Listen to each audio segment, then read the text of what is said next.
Manchester United, man. It's not even funny anymore. You know, as a hater, obviously, because as a Manchester City fan, obviously I enjoy the downfall of Manchester United. I obviously have this inkling to always want them not to really succeed. Because that's just pure hatred. I have pure hatred, and that's just what I am. As a fan of football, that's how you look at other oppositions. The opposition, that's how you look at it, essentially, right? But again, this is very concerning.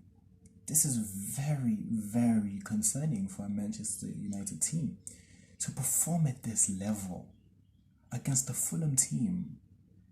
Uh, what is this? It's for a club of the magnitude of Manchester United to have fallen so low is very disappointing. And obviously, we're here to dive right into it. We're here to savor every last minute of this downfall. So, welcome back to the channel, welcome back to MKB, and welcome back to Melano's board. And Fulham 2, Manchester United 1. Now, we look at this game, and obviously, this was a poor performance from Manchester United. Horrible performance, horrible. Honestly speaking, I don't think there's a single player I can look at in that team and say, you know what, you played really well. Maybe bar Garnacho, maybe. I thought Garnacho, even though I don't think he had a brilliant game, I thought he was again a good outlet. He was the only person who was really trying anything. He was the only person who was really giving his all for his team, really. Maybe even okay, fair enough. I think Kobe Mainoo also had a really good game, but besides that, it wasn't a good performance, man. They didn't show up. They didn't show up for that game. Like everyone just they didn't play well. Marcus Rashford, oh my god.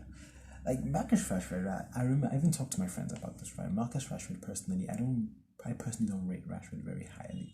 Now I do think that Marcus Rashford has the ability to be a world class player. I think his ability is there, and he's shown us glimpses of being a world class player.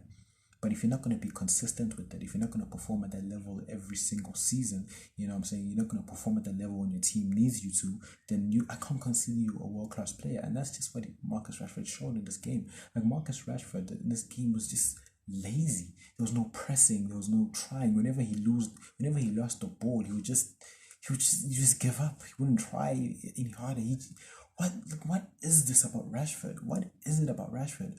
I don't get for someone last season to have scored 30 goals, to perform at the level that he was performing at, everyone comparing him to Kylian Mbappe, right? For someone he has that ability, he has it. But then you come into this season and then he does this again. Like the inconsistency is insane. Like he is consistently inconsistent. That's Marcus Rashford in a nutshell. You're 27 years old, 28, 27, around there, right? You're supposed to be in your prime years. You essentially made the poster boy for Manchester United. You're supposed to be the main guy they're looking at, right? You're supposed to be the top dog. You're supposed to be the guy. You're the one who's earning the best contract right now in the club. You're supposed to be him. And it's like he doesn't even want to be there. It's like he doesn't even want to play for Manchester United. That's the feeling I get when I look at Marcus Rashford right now. And to be honest, it's not just Rashford. It's not just Bruno Fernandes. I see the same thing with him. The captain, that's the same thing I see from Bruno Fernandes. Uninspiring. And you know what makes it even worse for me? When you look at the performance that Manchester United were having, they were playing horribly. They were playing just not well whatsoever. And then in the 80th minute, right, around that time, the person you want to bring in to change the game for you is Anthony. Anthony comes in. That's where you just know that they're in the mud. They're in the mud. There's like, I'd be very surprised if Manchester United make top 4 this season. I know they're just a few points off of Spurs, but if Spurs bottle it to a Manchester United team that's playing like this, I'd be very shocked. And on the flip side, you're looking at an ex-former Man United player in Andres Pereira who had a brilliant game. He had an unbelievable game. He had a very good performance. I thought he was the passes that was making, the way he was making that midfield tech. He was one who was driving forward, always trying to make opportunities for the other team. He will be even. I thought he had a solid game. He will be was brilliant. Even when he was playing on the wing, I thought he was playing pretty decently. Maybe not the best, but he was playing pretty well. And then when they brought him into midfield, that's when he got the goal. That's when he scored the goal. And it's just like again, Manchester United should not be losing to a Fulham team. They should not be losing to this Fulham team. On paper, they shouldn't. That's when you start questioning a lot of things. You start questioning the players. Obviously, the players, again, like on the pitch, they're just not performing. They're not showing that they want to play for Manchester United. They're not looking like a team that wants to win. And then I need to question Ten Hag. What's Ten Hag doing as a manager? What are you doing as a manager to instill some sort of fighting spirit in this team? Because I see absolutely none of that. I don't see a team that wants to win. I don't see a team that wants to play football. I just see a team where they're just hoping for the season to end at this point. There's nothing inspiring about the way they're playing. I don't even know what type of football Manchester United are playing. I don't know if they're a counter-attacking team.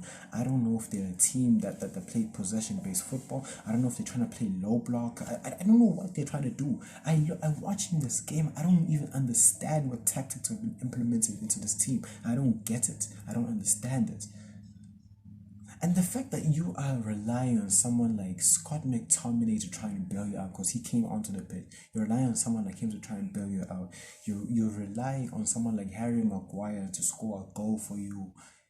The, it's just showing the level that Manchester United are at right now. And props to Fulham. Fulham came here and they came here and they played. They played. Like they essentially, like realistically, they kind of dominated Man United for a while there. I think obviously towards the latter stages of the game, Man United were kind of going for it a bit more. But even then, the chances that they were trying to create weren't that good, anyways. But respect to Fulham. Fulham came here and they showed that they were the team that wanted to win. They just showed that they were the team that wanted to win. That's what happened. That's essentially what happened. They had the better chances. They played better. They dominated the game a bit more. They controlled the game a bit more than Manchester United. And the fact that Fulham are controlling a game against Manchester United is that's mad to me. That's insane. That's just crazy. But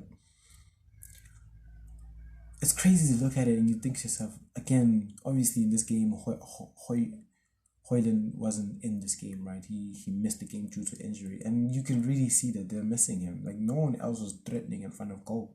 No one else realistically was looking like they were going to score a goal in this game.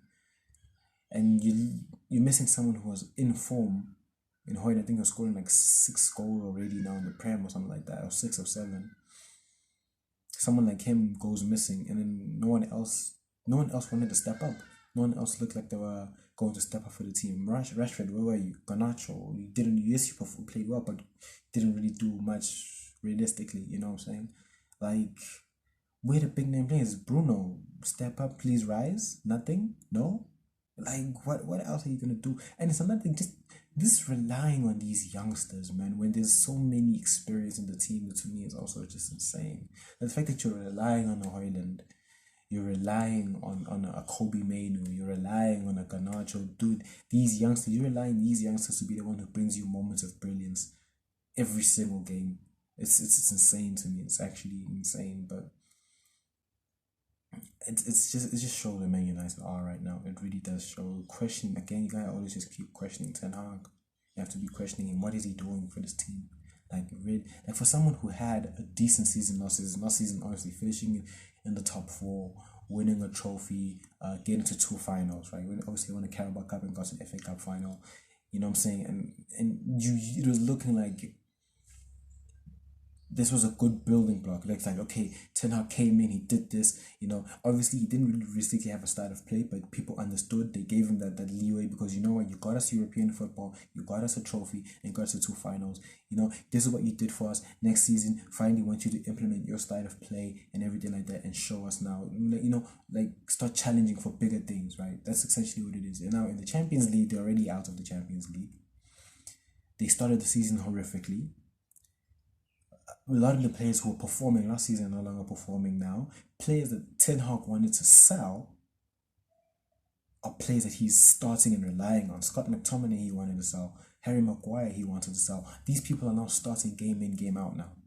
So this is what I'm saying. Like, Manchester United in the mud. And honestly speaking, I'm here for it. I'm here for it. You know, as a hater, I'm here for it. But it's very disappointing to see. So comment down below what do you guys think that Man United will possibly make it to top 4, top 5. I think Champions League is going to be top 5 for now. Do you guys think they're going to get Champions League football in this form that they are in? I'm very curious if you guys think that, you know what I'm saying? But yeah, man, like the video, comment down below, hit that bell for any post notifications, and yeah, we out.